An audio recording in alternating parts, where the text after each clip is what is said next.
इस लेक्चर में हम tuned collector oscillator common emitter configuration को डिस्कस करने से पहले necessary components of an oscillator या एलसी ऑसिलेटर के नेसेसरी कंपोनेंट्स को डिस्कस करेंगे। ये मैं इस फिगर 1 की हेल्प से आपको बताऊंगा इसके नेसेसरी कंपोनेंट्स क्या क्या है। नंबर 1 है टैंक सर्किट। ठीक है, टैंक सर्किट में एल सी आपके पैरेलल में लगे होते हैं। ठीक है, सी वेरिएबल होता है। अगर हम एल को कांस्टेंट रख लें तो सी को वेरी करके फ्रीक्वेंसी ऑफ ऑसिलेशन हम चेंज कर सकते हैं। ठीक है, second component is amplifier. Necessary component इसका एम्पलीफायर। इस सर्किट से हमें पता है कि हमारे पास डैम्प्ड ऑसिलेशंस आती हैं। डैम्प्ड ऑसिलेशंस,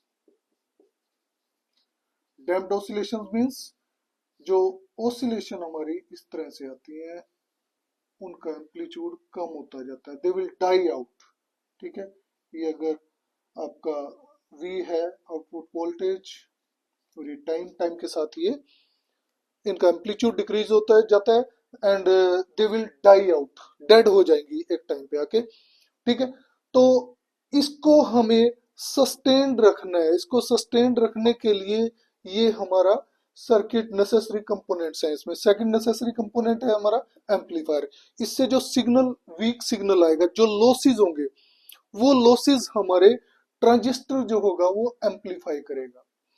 ठीक है, यानी ट्रांजिस्टर इस वीक सिग्नल को, जो आउटपुट में यहां से वीक सिग्नल आया, जो ये डैम्प्ड ऑसिलेशन आए, इनको एम्पलीफाई करेगा। ठीक है, और ये ट्रांजिस्टर की आउटपुट आएगी। इस आउटपुट का कुछ पार्ट हम फीडबैक सर्किट में दे देंगे। ठीक है, और ये फीडबैक जो यहां से होगी ये हम दोबारा से इनपुट में दे देंगे। किसको ध्यान में रखेंगे? एक तो कंडीशन जो हमारी बार्कहाउज़न कंडीशन थी, ए बीटा इक्वल टू 1, और एक जो ये लॉसेस आए थे, यहाँ पे जो लॉसेस आए थे उनको भी ये कवर करना चाहिए। मतलब फीडबैक हम इतना पोर्शन लेंगे ताकि एक तो ये कंडीशन सेटिस्फाई हो और एक लॉसेस इसके कंपेंसेट हो जाए, ओवरकम हो जाए। ठीक है, तो थर्ड कंपोनेंट हमारा क्या आया था? Feedback circuit. फीडबैक सर्किट यानी फीडबैक जो हमारी पॉजिटिव होनी चाहिए इस केस में, पॉजिटिव फीडबैक, ताकि जो लॉसेस हो वो ओवरकम हो सके। तो ये मैंने आपको नेसेसरी कंपोनेंट्स बताए एक ऑसिलेटर के लिए क्या होने चाहिए। अब मैं इसको कंप्लीट डायग्राम की हेल्प से एक्सप्लेन करूंगा आपको फिगर 2 में। ओके, तो ये मैंने डायग्राम बनाया हुआ है। यहाँ सबसे पहले यहाँ से शुरू करते हैं हम इससे। ये आपका एनपीएन ट्रांजिस्टर है। ठीक है, इसमें ये एरो मैंने यहाँ दिखाया, आउटसाइड एरो है, इसका मतलब ये एमिटर हो गया। ठीक है, ये बेस और ये कलेक्टर, और ये कौन से हैं? Outside arrow means NPN. अगर एरो इनसाइड होता, बेस की तरफ होता है, तो पीएनपी ट्रांजिस्टर होता है। ठीक है, तो ये आपका एनपीएन ट्रांजिस्टर है। ठीक है, इसमें एरो बार साइड है और इसकी कॉमन एमिटर कॉन्फ़िगरेशन हमने ली है। ये कॉमन एमिटर, यहाँ इससे इसको रेजिस्टेंस के थ्रू हमने ग्राउंड कर लिया। ओके, ये हमने रेजिस्टेंस के थ्रू यहाँ ग्राउंड कर लिया। इस रेजिस्टेंस का नाम मैं आर ई रख देता हूँ क्योंकि ये एमिटर के साथ कनेक्टेड है। ठीक है, ये हमने ग्राउंड कर दिया यहाँ पे। ओके, अब यहाँ आप देखो कि ये कलेक्टर है। ओके, कलेक्टर, इस कलेक्टर के साथ ये ट्यून्ड सर्किट लगा हुआ है हमारा। ये देख रहे हो आप, जो ये एल और ये सी, ये एल है और ये सी है। इस कलेक्टर के साथ हमने एल सी सर्किट ज्वाइन कर दिया, तभी इसको हम ट्यून्ड कलेक्टर ऑसिलेटर सर्किट बोलते हैं। ठीक है, क्योंकि कलेक्टर के साथ ये टैंक सर्किट या ट्यून्ड सर्किट कनेक्टेड है, इसलिए हम इसको ट्यून्ड कलेक्टर ऑसिलेटर बोलते हैं। और ये एमिटर कॉमन है, इसलिए इसकी कॉन्फ़िगरेशन कॉमन एमिटर कॉन्फ़िगरेशन है। ट्रांजिस्टर है तो हमने इसको ये पॉजिटिव दे दिया और ये नेगेटिव टर्मिनल हो गया बैटरी का, डीसी सप्लाई का। ओके, यहाँ पे हम ये देखते हैं कि ये दो रेजिस्टेंस लगे हुए हैं, R1 और R2। These are bias register. ठीक है, बायस रजिस्टर, डीसी बायसिंग के लिए रेजिस्टेंस है ये, या हम इनको पोटेंशियल डिवाइडर भी बोलते हैं।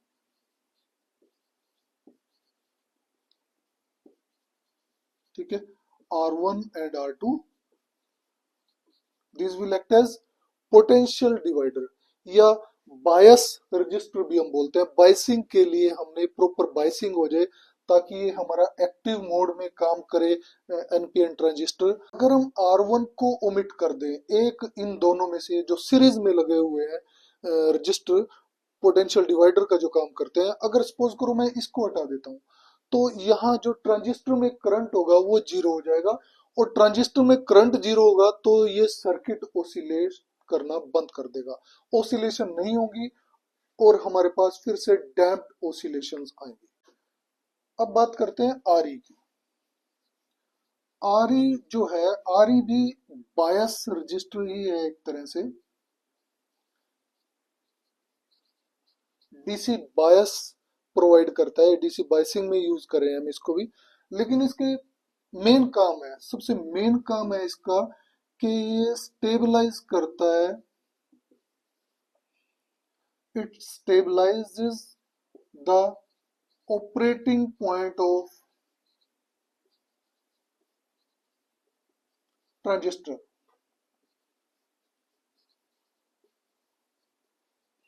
ट्रांजिस्टर का जो ऑपरेटिंग पॉइंट होता है, क्यू पॉइंट जिसको बोलते हैं हम, क्यू पॉइंट, ठीक है, उसको ये स्टेबलाइज करता है आरई।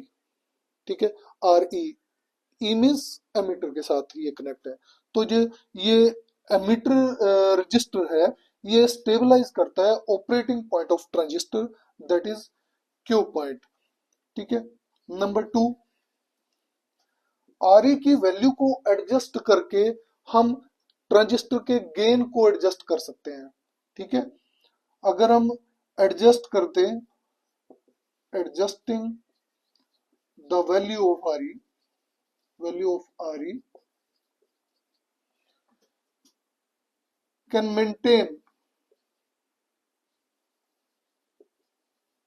maintain or control the gain in amplifier, gain in transistor या gain in amplifier। ट्रांजिस्टर को ये एम्पलीफायर की तरह यूज करें हम। ठीक है, तो आर ई की वैल्यू को एडजस्ट करो तो गेन एडजस्ट होता है, वही जो हमारी हम बोल सकते हैं कि बार्कहाउज़न कंडीशन थी, बार्कहाउज़न कंडीशन हम यहां से मेंटेन कर सकते हैं इसकी हेल्प से। ठीक है, नंबर तीन, थर्मल स्टेबिलिटी देता है,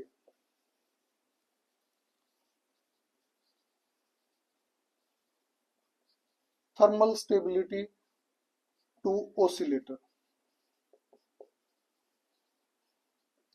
टेम्परेचर वेरिएशन अगर हो रही है, ठीक है, तो उसमें भी ये स्टेबल रखता है ताकि ये this can work over the wide range of temperature. ठीक है, तो तीसरा काम है इसका थर्मल स्टेबिलिटी देना। ठीक है, तो हमने R1, R2 और RE का काम बता दिया।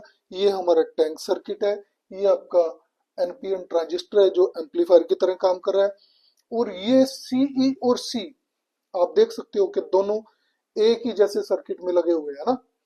यहाँ देखोगे आपके ये भी आर के यहाँ लगा हुआ है क्रॉस, और ये भी।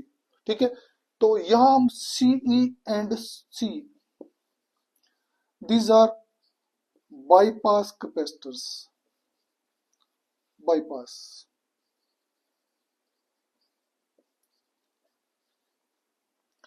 यहां हम देखें कि ये यहां से बाईपास कर रहा है, यहां से ये बाईपास कर दिया। क्या बाईपास कर रहा है? जो एसी कंपोनेंट था वोल्टेज का, एसी कंपोनेंट उसको बाईपास कर दिया। यहां से ये एसी आएगी, इसको बाईपास कर देगा यहां। ठीक है, एसी को बाईपास करने की जरूरत क्यों पड़ी? क्योंकि अगर एसी, ये हमारा कैपेसिटर यहां नहीं है, सपोज करो ये कैपेसिटर यहां नहीं है, तो एसी का कुछ पार्ट यहां ड्रॉप हो जाएगा। ठीक है, कुछ एसी जो है इसके क्रॉस ड्रॉप हो जाएगी। अगर इसके क्रॉस एसी ड्रॉप हो गई, ठीक है, तो क्या होगा, ट्रांजिस्टर का हमारा गेन, जितना गेन हमें चाहिए उतना गेन नहीं मिलेगा, गेन कम हो जाएगा। ठीक है, गेन ऑफ ट्रांजिस्टर या gain of amplifier you can say reduces. अगर गेन रिड्यूस हो गया एम्पलीफायर का, तो क्या पॉजिटिव फीडबैक मिलेगी हमें? क्या जो लॉसेस यहां आएंगे वो ओवरकम हो पाएंगे? नहीं। तो लॉसेस अगर ओवरकम नहीं हुए, गेन कम हो गया ट्रांजिस्टर का, तो हमारे पास अनडैम्प्ड ऑसिलेशंस नहीं आएंगे। हमारे पास जो ऑसिलेशन आएंगे आउटपुट में, they will be damped oscillations. ठीक है, तो उसको डैम्प्ड ऑसिलेशन ना आए, ठीक है, यानी गेन कम ना हो, तो हमने एसी को यहाँ बाईपास कर दिया। इस कैपेसिटर को ये बाईपास कैपेसिटर क्यों बोलते हैं? क्योंकि ये एसी को बाईपास कर देता है और डीसी को ब्लॉक कर देता है। क्योंकि हमें पता है कि रिएक्टेंस जो होती है that is 1/2 pi into nu C. DC की फ्रीक्वेंसी कितनी होती है? 0। तो रिएक्टेंस कितनी होगी? इनफाइनाइट। यानी डीसी के लिए ये कैपेसिटर इनफाइनाइट रिएक्टेंस ऑफर करेगा। ठीक है, अगर इनफाइनाइट रिएक्टेंस ऑफर करे, इट मींस ये डीसी को पास होने नहीं देगा, ब्लॉक कर देगा, रोक देगा, यहीं पे सिर्फ एसी ही इसके थ्रू पास होगी। तो यहां से हमने इस रजिस्टर को यहां से बाईपास किया है। क्या बाईपास हुई? एसी बाईपास हुई। ऐसे ही यहाँ पे अगर ये एसी आ रही है यहां से जो, और इस रजिस्टर के थ्रू आ गई, ये कैपेसिटर नहीं है यहाँ पे, तो क्या होगा, इसके अक्रॉस कुछ पार्ट उसका ड्रॉप होगा। ड्रॉप होगा तो ऑब्वियस है वोल्टेज गेन कम होगा। ठीक है, तो हमने इसको बाईपास कर दिया ताकि इस रजिस्टर पे ना ही, यहां से ये बाईपास होगी कैपेसिटर के थ्रू। ठीक है, ये डीसी को तो ब्लॉक करेगा लेकिन एसी को ये बाईपास कर देगा। ठीक है, तो ये काम क्या है इनका, दोनों का बाईपास करना। ठीक है, बाईपास किसको किया हमने? इसको बाईपास किया ताकि एसी बाईपास कर दे, रजिस्टर के थ्रू बाईपास लगा दिया। तो यहां हमने आर ई और आर टू को बाईपास कर दिया सीई और सी कैपेसिटर से। सीई और सी कैपेसिटर से आर ई और आर टू को बाईपास कर दिया ताकि एसी कंपोनेंट हमारा यहां से ना जाके यहां से आए, यहां से ना आके यहां से आए।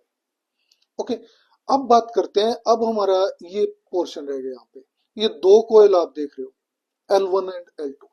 ठीक है, L1 जो है यहां से हम आउटपुट लेंगे, आउटपुट वोल्टेज यहां से लेंगे, इसके थ्रू लेंगे। और L2 क्या है? अब यहाँ पे हम कहेंगे, हमने लिया था L और L2, ये दोनों एक ट्रांसफॉर्मर का पार्ट लिया हमने, दिस फॉर्म अ ट्रांसफॉर्मर। ये दोनों मिलके एक ट्रांसफॉर्मर बनाता है। ठीक है, मैग्नेटिकली कपल्ड है। ठीक है, ये भी कपल है इसके साथ जो L1 है। ठीक है, तो ये दोनों जो है ट्रांसफॉर्मर का पार्ट बना रही है यहाँ पे। यानी जो इसमें अगर ईएमएफ चेंज होता है तो इसमें भी चेंज होगा। ठीक है, यानी यहाँ पे म्यूचुअल इंडक्टेंस का कंसेप्ट लगेगा। ठीक है, एक बार फिर से बता देता हूं, मैंने सारे सर्किट के कंपोनेंट्स का आपको रोल बता दिया, क्या क्या कंपोनेंट है, कहाँ कहाँ लगा है। ठीक है, तो ये हमारा ट्रांजिस्टर है, ये टैंक सर्किट है, एलसी वेरिएबल कैपेसिटर लगा हुआ है इसमें ताकि हम डिजायर्ड फ्रीक्वेंसी ऑब्टेन कर सकें। ये L1 और L2 जो है ये कॉयल है, इंडक्टर्स हैं। ये L2 हमारा एक ट्रांसफार्मर का पार्ट बनता है। ठीक है, यहां से हम आउटपुट लेंगे। R1 और R2 ये बाइसिंग में यूज होता है, डीसी बाइसिंग में। ठीक है, ये पोटेंशियल डिवाइडर की तरह काम करता है। RE जो रजिस्टर लगा हुआ है, इसके मैंने आपको तीन बताया कि इसका तीन काम, मेजर काम क्या क्या है। सीई और सी ये दोनों बाईपास कैपेसिटर्स हैं जो एसी को पास होने देंगे और डीसी को ब्लॉक कर देंगे। ठीक है, अब मैं आपको बताता हूं, इसमें जैसे हमने लिया था कि ये टैंक सर्किट है, ये एम्पलीफायर और ये फीडबैक। तो इसमें ये तो आपका टैंक सर्किट हो गया, आपको पता ही है, ठीक है। ओके, ट्रांजिस्टर एम्पलीफायर ये हो गया, ये ट्रांजिस्टर को हम एज एन एम्पलीफायर यूज करेंगे यहाँ पे। और फीडबैक कहाँ है, ये जो L2 इंडक्टर है, ये देखो आपका ये बेस के साथ कनेक्ट है, यहाँ पे ये बेस के साथ लगाई हमने, और ये यहाँ आके ये। सो हम यहाँ बोल सकते हैं जो सेकेंडरी है ये L2, ये ट्रांसफार्मर की, ये फीडबैक देता है ट्रांजिस्टर के बेस को, ठीक है। तो हम यहाँ बोल सकते हैं कि L2 plays a vital role in feedback mechanism in this oscillator। Okay, अब सबसे एक मेन पॉइंट है कि जो ये फीडबैक होके जा रही है, सिग्नल फीडबैक हो जा रहा है, क्या वो करेक्ट फेज में है?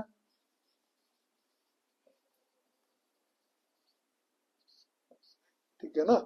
अगर सिग्नल जो फीडबैक हो गया आउटपुट सिग्नल, क्या वो इनपुट के साथ करेक्ट फेज में है? अगर वो इनपुट के साथ करेक्ट फेज में होगा तभी तो हमारा सिग्नल एम्पलीफाई होगा, ठीक है ना। अदरवाइज तो सिग्नल एम्पलीफाई नहीं होगा, हमारे पास गेन नहीं आएगा, अनडैम्प्ड ओसिलेशन नहीं आएंगे, डैम्प्ड ओसिलेशन ही आएंगे, ठीक है। तो करेक्ट फेज के लिए क्या करना पड़ेगा, यहाँ पे हमने देखा कि जो ये एम्पलीफायर है ये इन्वर्टिंग एम्पलीफायर होता है, ठीक है। ये कितना फेज शिफ्ट देता है, 180 डिग्री, ठीक है।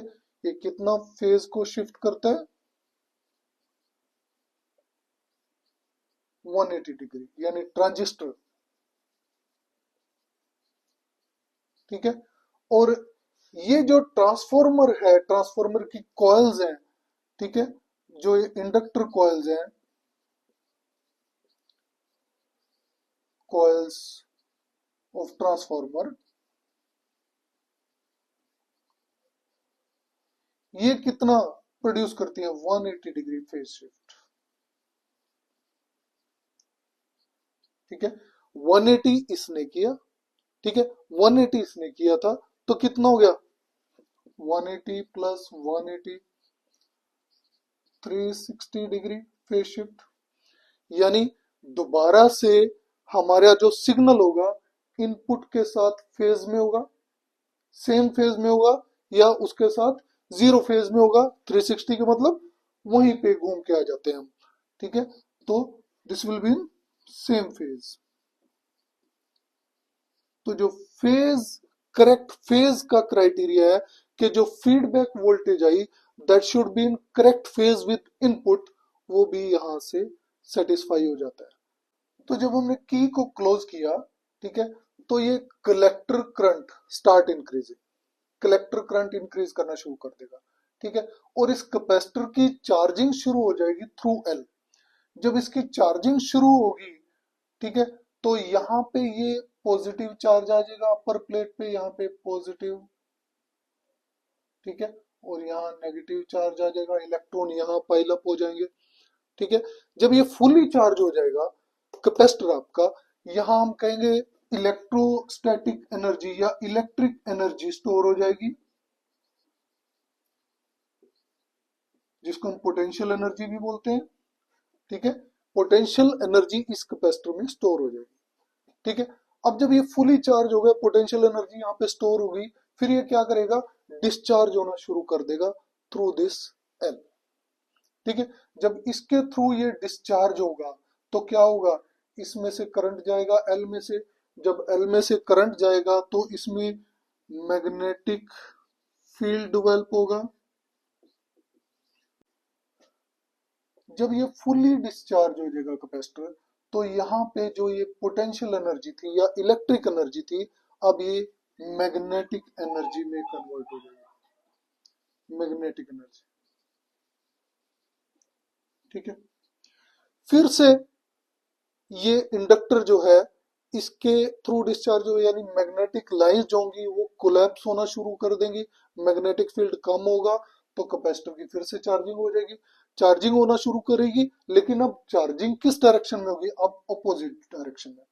अगर यहाँ पॉजिटिव चार्ज था तो अब यहाँ अपर प्लेट पे नेगेटिव आएगा, और यहाँ पॉजिटिव चार्ज, पोलैरिटी अब रिवर्स हो जाएगी, ठीक है। तो ये पूरा जब यहाँ से मैग्नेटिक लाइंस पूरी खत्म हो जाएंगी तो कैपेसिटर की पूरी चार्जिंग हो जाएगी। ओके, लेकिन विथ रिवर्स पोलैरिटी। तो यहां हम देखते हैं कि एल और सी में जो एनर्जी है, इलेक्ट्रिक और मैग्नेटिक एनर्जी, इस तरह से ओसिलेट करती है। अब क्योंकि यहाँ हीटिंग इफेक्ट वगैरह भी होगा तो इसकी वजह से, लॉसेस की वजह से हमारे पास डैम्प्ड ओसिलेशंस आती है। डैम्प्ड ओसिलेशन मींस मैंने आपको ये अभी बताया था कि ये इनका एम्पलीट्यूड जो है वो डिक्रीज होता जाएगा ऐसे। ठीक है, ओके। तो यहाँ पे हम देखते हैं कि ये जो है कॉयल ट्रांसफार्मर की, जो मैंने बताया आपको कि एल और एल टू ये एक ट्रांसफार्मर बना रहे हैं। ठीक है, ये सेकेंडरी है, ये प्राइमरी है। अब अगर इसमें मैग्नेटिक फील्ड हो रहा है प्रोड्यूस तो ईएमएफ इंड्यूस हो रहा है। अगर इसमें ईएमएफ इंड्यूस हो रहा है तो म्यूचुअल इंडक्टेंस की वजह से इसमें भी ईएमएफ इंड्यूस होगा। ठीक है, ईएमएफ कितना इंड्यूस होगा वो डिपेंड करेगा प्राइमरी और सेकेंडरी की नंबर ऑफ टर्न्स के ऊपर। ठीक है, तो यहाँ पे और मीडियम क्या है इन दोनों के बीच में उसके ऊपर भी डिपेंड करेगा। तो यहाँ पे इसमें जो ईएमएफ हो रहा है उसकी वजह से इसमें भी ईएमएफ प्रोड्यूस होगा, इंड्यूस ईएमएफ बोलते हैं हम इसको। ठीक है, यानी हम कह सकते हैं कि जो ये इंड्यूस ईएमएफ होगा, यानी यहाँ पे एसी जो जनरेट हुई, जो आउटपुट का कुछ पार्ट हमने ले लिया। ठीक है ना, फीडबैक है ना ये, तो सारा पार्ट नहीं लिया, और कुछ तो आउटपुट ले लिया हमने, बाहर गई। ठीक है, उसका कुछ पार्ट हमने ले लिया आउटपुट का और वो बेस को कनेक्ट कर दिया, फीडबैक इस ट्रांजिस्टर को कनेक्ट कर दिया, L2 का एक, ये बेस को कनेक्ट कर दिया। ठीक है, तो यहां से ये फीडबैक जाएगी इस पे, एनपीएन ट्रांजिस्टर जो है दोबारा से ये जो इसको एम्पलीफाई करेगा क्योंकि ये वीक सिग्नल होगा। और जो लॉसेस इसमें हुए थे, जो अभी मैंने बताया था कि लॉस थे जो हीट लॉस वगैरह, ठीक है, इस एलसी सर्किट में हीट लॉस की वजह से डैम्प्ड ऑसिलेशन आई थी। तो ये जो फीडबैक सिग्नल है एम्पलीफाई होके इसमें दोबारा जाएगा, इसकी इनपुट में जाएगा। ठीक है, तो लॉसेस को यहाँ पे कंपेंसेट कर देगा। ठीक है, फिर से ये यहाँ पे ऑसिलेशन होगी, एल और सी में एनर्जी का एक्सचेंज होगा। फिर हम एक पार्ट ले लेंगे यहाँ पे आउटपुट में। ठीक है, और एक ये फीडबैक में जितना पार्ट हमें चाहिए अकॉर्डिंग टू बार्कहाउजेन क्राइटेरिया। तो ये प्रोसेस यहाँ रिपीट होता रहेगा। ठीक है, सिग्नल एम्पलीफाई होके यहाँ चला गया, लॉसेस ओवरकम कर लिए, फिर से एल और सी में ऑसिलेशन होगी, हमारे पास एसी सिग्नल आएगा, एक पार्ट उसका हम बाहर ले लेंगे। ठीक है, और एक पार्ट यहाँ फीडबैक में ले लेंगे। ठीक है, बेस में कनेक्ट कर देंगे। तो इस तरह से ये हर एक स्टेप पे सिग्नल को जो है वो एम्पलीफाई करता रहेगा और हमारे पास सस्टेन्ड ओसिलेशन आएंगे, अनडैम्प्ड ओसिलेशन जिनको बोलते हैं।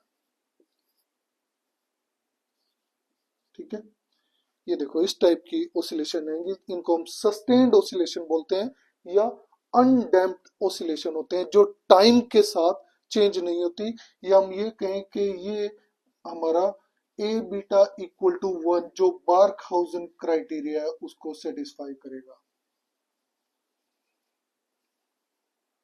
और यहाँ पे हम देखेंगे कि जो इसने ट्रांजिस्टर ने जो आउट ऑफ फेज किया था सिग्नल को, ट्रांजिस्टर हमें पता है कि 180 डिग्री का फेज शिफ्ट देता है। ठीक है, उसको कंपेंसेट कर दिया था इस सर्किट ने। जो ट्रांसफार्मर की कॉइल्स है, हमें पता है कि ट्रांसफार्मर की सेकेंडरी और प्राइमरी जो है वो 180 का फेज शिफ्ट देती है। तो टोटल फेज शिफ्ट कितना हो गया, 360 डिग्री। यानी हमारा फीडबैक सिग्नल और जो इनपुट सिग्नल है they will be in same phase,